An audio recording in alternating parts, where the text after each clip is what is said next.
ప్రమాదాలకు గురయ్యే వారిలో బైకు రైడర్ల తర్వాత పాదచారులే ఎక్కువ మంది ఉన్నారు.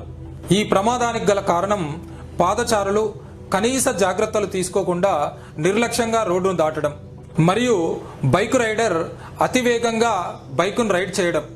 ఈ ప్రమాదంలో గమనించాల్సిన ముఖ్య విషయం పాదచారులు కారు ముందు రోడ్డు దాటడం.